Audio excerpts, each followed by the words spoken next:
एक साधु और उसका लालच। बहुत समय पहले की बात है। एक हरे भरे गांव के बाहर एक छोटा सा आश्रम था। इस आश्रम में एक साधु रहता था जिसका नाम था धर्मानंद। धर्मानंद बहुत ही सरल स्वभाव का था और हमेशा भगवान की भक्ति में लीन रहता था। गांव के लोग उसका बहुत सम्मान करते थे और अपनी हर समस्या में उसकी सलाह लेने आते थे। एक दिन धर्मानंद अपने आश्रम के पास की नदी में स्नान कर रहे थे। तभी उन्हें पानी में कुछ चमकता हुआ दिखाई दिया। जब उन्होंने उसे उठाया तो वो एक छोटा सा चमकता हुआ हीरा था। हीरा इतना सुंदर था कि धर्मानंद उसे देखकर मंत्रमुग्ध हो गए। उन्होंने कभी ऐसा कुछ नहीं देखा था। शुरू में धर्मानंद ने सोचा कि ये भगवान का प्रसाद है और इसे अपने पास रख लिया। उन्होंने उस हीरे को अपने पूजा स्थल में रख दिया और रोज उसकी पूजा करने लगे।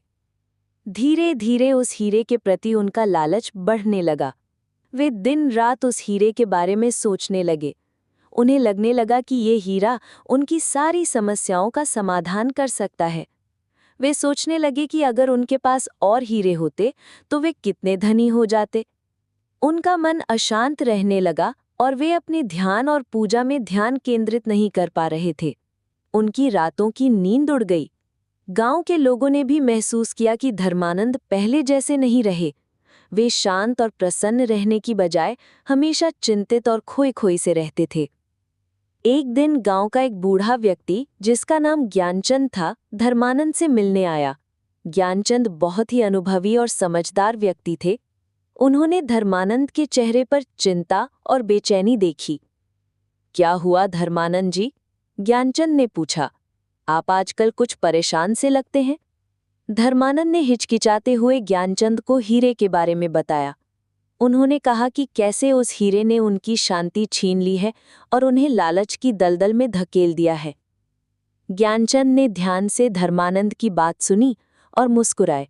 उन्होंने कहा, धर्मानंद जी, ये हीरा ही आपकी अशांति का कारण है। जिस चीज को आप अपनी खुशी समझ रहे हैं वही आपके दुख का मूल है। धर्मानंद ने आश्चर्य से ज्ञानचंद की ओर देखा। ज्ञानचंद ने आगे कहा, देखो, ये हीरा केवल एक पत्थर है। इसका असली मूल्य आपकी शांति और संतोष में है। जब तक आप इस पत्थर को अपने मन से नहीं निकालेंगे, आप कभी भी सच्ची खुशी नहीं पा सकेंगे। ज्ञानचंद की बातें धर्मानंद के दिल में उतर गईं। उन्हें अपनी गलती का एहसास हुआ। उन्होंने तुरंत वो हीरा निकाला और ज्ञानचंद को दे दिया। आप सही कहते हैं ज्ञानचंद जी, इस हीरे ने मेरी आत्मा को दूषित कर दिया है। मैं इसे अब और नहीं रखना चाहता। ज्ञानचंद ने हीरा लिया और उसे नदी में फेंक दिया। धर्मानंद ने राहत की सांस ली।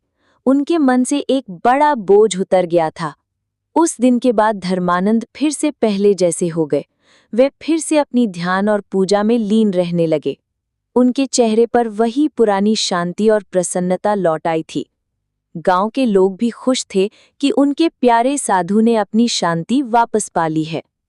धर्मानंद ने उस दिन ये सीखा कि सच्ची दौलत धन दौलत में नहीं, बल्कि मन की शांति और संतोष में होती है, और लालच हमेशा दुख और अशांति ही लाता है। आशा है आपको ये कहानी पसंद आई होगी।